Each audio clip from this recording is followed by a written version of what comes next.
people like me.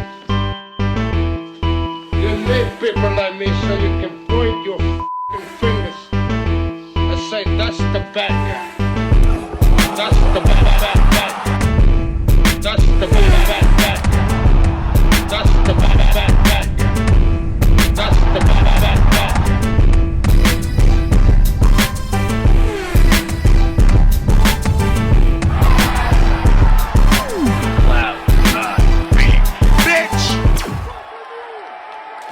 To the mother relay, we're covering today's top boxing news. Okay, we'll start with this.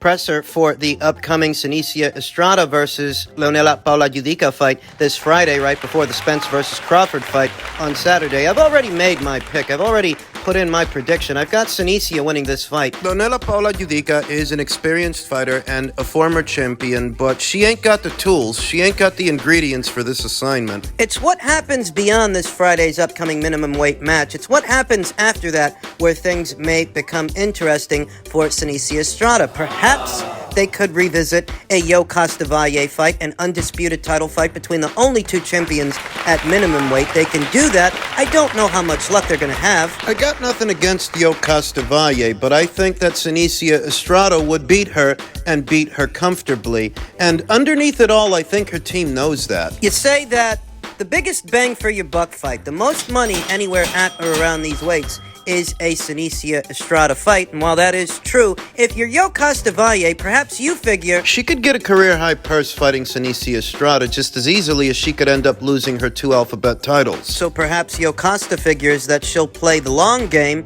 instead of the short one. That you could get a career-high purse fighting Senicia, but you might lose. So why lose to Senicia when you can make that same money over time, staying in the winner's bracket, staying champion, not fighting Senicia? If they were to make the fight, I don't think Top Rank is going to pay Yo Costa some astronomical number, just more than she usually makes. But she doesn't usually make all that much to begin with. See what I mean? At the most, we're talking about maybe $100,000 to a few $100,000 to box Senicia, which would be more than Yo Costa normally makes, but maybe Yo Costa figures, why do that when I can make that same money over time spread out through several fights that I can win, as opposed to one fight that I might lose. I don't think Yo Costa really wants that fight, and I think that what Yo Costa really wants is for Senicia to vacate the 2 titles she's got and to move back up to light flyweight. This upcoming fight this Friday is not what I expected for Senicia. I expected that things wouldn't work out between her and Yo Costa,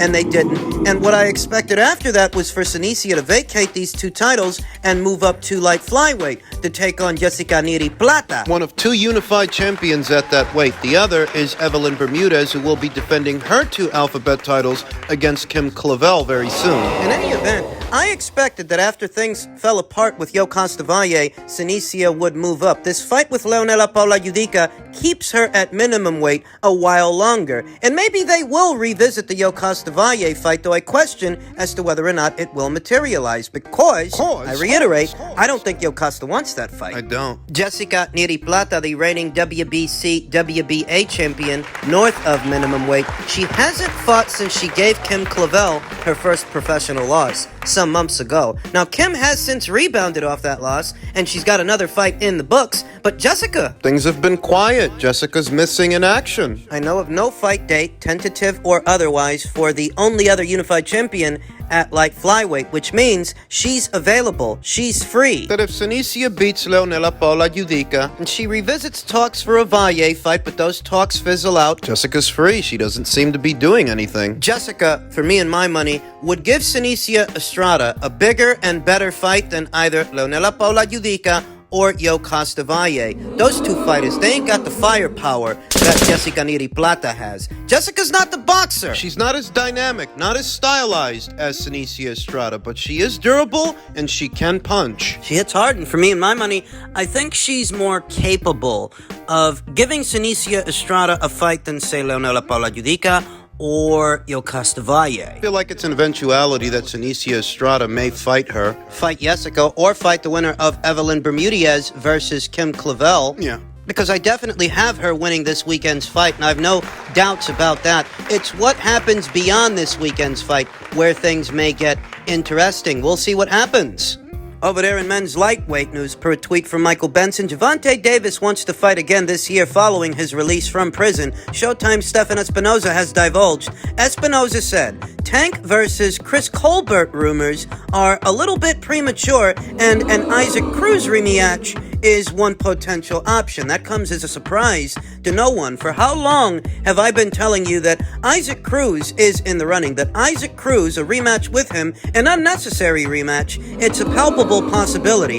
It's not a fight that anybody's asking for. And there have been rumors of a Chris Colbert fight. Chris Colbert, who suffered his first professional loss to Hector Garcia down there at super featherweight. Chris Colbert, a pure boxer and a non-puncher. Not a guy who's big on power, not at all. Most people think he got a gift in the Rayo fight. I think he got a gift in the Rayo fight. These are the names that are in the running for a Gervonta Davis fight. You may be asking yourself, well, what about Devin Haney?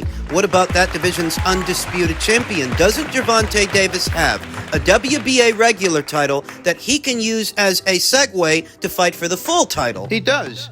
And he's had that version of the WBA title for about 4 years now. He first acquired it in 2019 when he fought Yudica Gamboa. A vacant version of that title was manufactured. Emphasis on manufactured, and I say manufactured because Gamboa wasn't the WBA regular champion, and neither was Gervonta Davis. Gervonta was moving up in weight. The WBA cooked up a regular title for them to fight for, knowing that Gervonta Davis in all likelihood would win the fight, and he did. He won. Showtime's Stefan Espinoza has revealed that there have been preliminary discussions about Gervonta Davis versus Devin Haney, but he's not sure it's realistic to be next. He expects Regis Prograis versus Haney to happen, but said the door is open for future talks. The thing is that if Gervonta Davis really wanted to get Devin Haney, he could use that WBA regular title to force a fight with him. And that's always been the situation. That's always been the case. Not exclusive to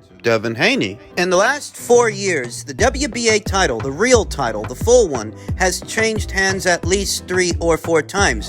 When Gervonta Davis first won that regular title in 2019, Vasyl Lomachenko was the full champion. He had the full version of the WBA title, which he then lost to Teofimo Lopez, who then lost it to George Kambosos, who then lost it to Devin Haney. And all the while, Gervonta Davis has never used his version of the title to force a fight with those fighters. Not once. Don't let Stefan Espinoza's colorful language fool you into thinking that they were really trying to make a Devin Haney fight. They weren't. If they really wanted to get Devin in the ring, they could get him in the ring. Thing is, they don't really want to. They figure they don't have to. Why pay Devin what you have to pay Devin to get him in the ring when he's likely to move up anyway? Why pay Devin what you have to pay Devin to get his WBA title when in all likelihood he's going to vacate it and Gervonta will be elevated to champion having not fought him? Because Devin is about to move up in weight. Gervonta doesn't have to fight him for his WBA title.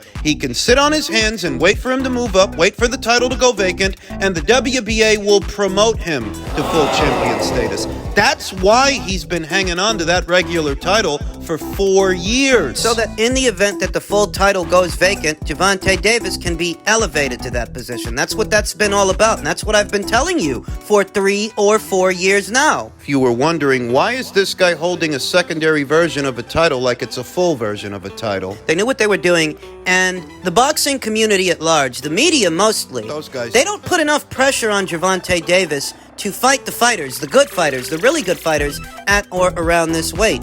Ryan Garcia doesn't qualify because Ryan's not as accomplished as a Devin Haney, a Shakur Stevenson, a Teofimo Lopez, or a Vasyl Lomachenko. He's just more popular than those guys, but he's not as good a fighter as those guys. You break down the real reason that Ryan Garcia has more of a profile than those aforementioned fighters, it has everything to do with his social media accounts, his Instagram, his Twitter, more than his ability to box. There is no quantifiable evidence that Ryan Garcia is a better boxer than Devin, than Shakur, than Vasyl, or than Teofimo Lopez. Not a better fighter than those guys. He's not a more accomplished fighter than those guys. The only reason Gervonta Davis fought him was because he was flawed enough to beat him and more popular than the others. That's it. But that fight has come and gone. They got to make their money, and they made a lot of it. Now Gervonta Davis is looking at either Chris Colbert or Isaac Cruz. What? Those are not big fights. Devin Haney fights a bigger fight than any of those fights. So why don't they make it then? Because they can't pay him peanuts on a dollar. Devin Haney has been making good money,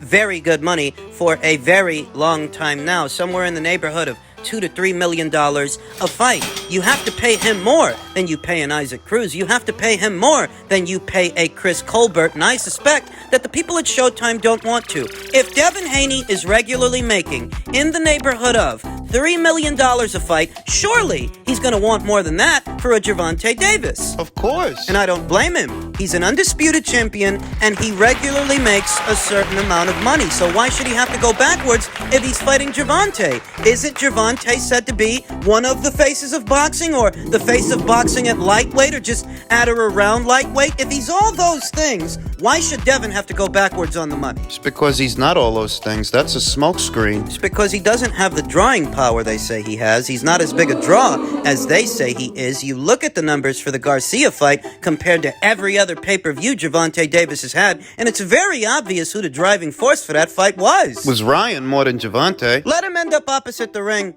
Chris Colbert or Isaac Cruz again in the fall or winter months, and he'll go back to doing just north of 200,000 pay-per-view buys. Nobody's asking for those fights. There are better people to fight than Chris Colbert and Isaac Cruz again. But those are the names in the running. Those are the names that they're playing with, along with the name of Naoya Inoue. According to Showtime's Stefan Espinoza, on some fans wanting Gervonta Davis versus Inoue, you never know. It sounds a bit crazy, but it's only 13 pounds more. I'd love to see Tank versus Inoue. After that performance versus Stephen Fulton, I wouldn't put anything out of his reach. Coming from the same guy who said a Devin Haney fight isn't realistic, this fight is. A fight with a guy in Gervonta Davis's own weight class, that's not realistic. But a fight with a super bantamweight. That is? There goes Gervonta Davis trying to fight little guys again. It's what he does. In truth, we can't blame Stefan completely for the idea that one day Gervonta and Inoue might meet. Inoue's promoter, Mr. Ohashi, that's an idea that he played with as well. That if one day... If in the coming years Inoue moves up, all the way up, that could happen. フェザー級終わってライト君にはデイビスって言うんでしょ。はい最高だね。同じぐらいだから誰と最後アメリカでペーパービューテレビでやったらどうかって話。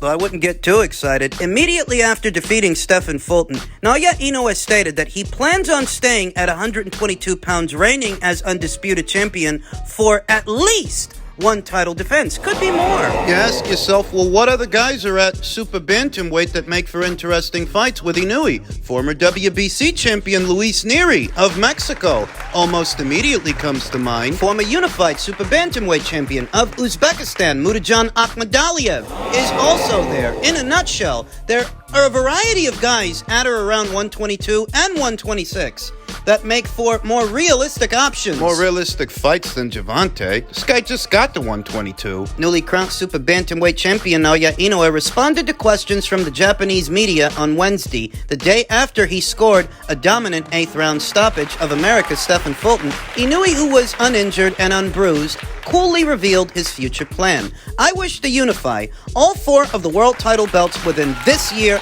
against WBA and IBF title holder Marlon Tapales. It may take 3 years to have myself physically adjust to the 122-pound weight class, and then I may move up to the featherweight division. After taking a rest for a week, I wish to return to my gym work. His manager and promoter, Hideyuki Ohashi, former WBC and WBA minimum weight champion, explained his blueprint. The same Ohashi you just saw in that video. If possible. Naoya will take on Tapales for the 4-belt unification this year. Then, next year, he may face 122-pound contenders John Riel Casimero, the former WBO WBO bantamweight champion, or Luis Neri, the former WBC champion. WBO featherweight title holder Rotisserie Ramirez might be Nauya's future target should he move up to featherweight in the future. The distant future, at least a year from now, or over a year. Gervonta Davis is not a realistic fight. The amount of time it would take for Naoya Inoue to gradually work his way up from where he is now, 122,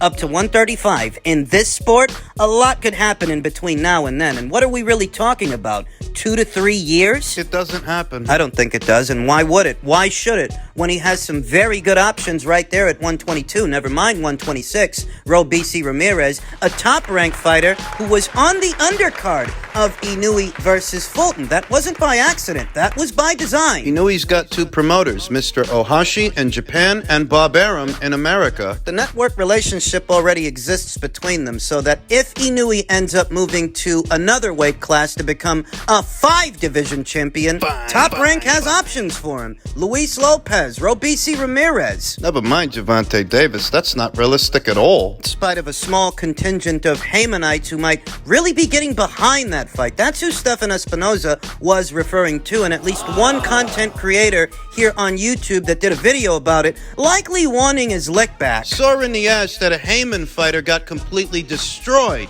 by a top-ranked fighter. They aspire to see Gervonta Davis share the ring with a super bantamweight for retribution. It's pathetic. Most level-headed fight fans would completely dismiss the idea of Inoue versus Davis. However, some don't, and most of those guys are Haymanites. That's who they are. Gervonta Davis has far too many options, good ones, he does, at his own weight or around it, that he shouldn't be looking at a super bantamweight. Rather, Stefan Espinoza. He shouldn't be entertaining that idea. Why don't you work harder to make a Devin Haney fight or a Stevenson fight? Those guys are right there. He says that it's only 13 pounds between super bantamweight and lightweight. Well, it's only 5 pounds between lightweight and super lightweight. So why don't Gervonta move up and fight Teofimo? Because he's with Top Rank. But so is Inoue. Do you see what I mean? You say that there's only 13 pounds between super bantam and lightweight. There's only 5 pounds in between lightweight and super lightweight. So why don't he move up and fight Subriel Matias? Because he won't have a size advantage. Because Subriel Matias has killed a man before. I think he killed Gervonta Davis. You got guys right there on the PBC side of things like De Los Santos, who was in action not that long ago, and Frank Martin. Why aren't we hearing about fights with them? They asked Stefan about Devin Haney. He says that's not realistic, while entertaining an Inoue fight, a fight with a super bantamweight who literally just fought as a super bantamweight for the first time yesterday. Oh, the Haymanites are getting behind this. They want this to gain traction. I've seen them. Who the fuck is gonna give Gervonta Davis credit for fighting a super bantamweight? The same guys that are complaining that Canelo is fighting Jermell. It's the same guys that are moaning that Canelo's fighting a guy who fights 2 divisions south of where he fights. Now, Inoue fights about 3 or 4 divisions south of Gervonta. Gervonta's at 135. Inoue's down there below 135, below 130, below 126, and he just got to 122, and this is the fight you want to entertain. You're ridiculous. Mr. Ohashi entertained that idea in the event that one day Inoue campaigns north of where he is now, but we're far off from that day. According to Inoue himself, we're far off from him campaigning as a featherweight, let alone as a lightweight. The only ones really running with this are Haymanites and PBC shills. Seems a ridiculous proposition to most everybody else.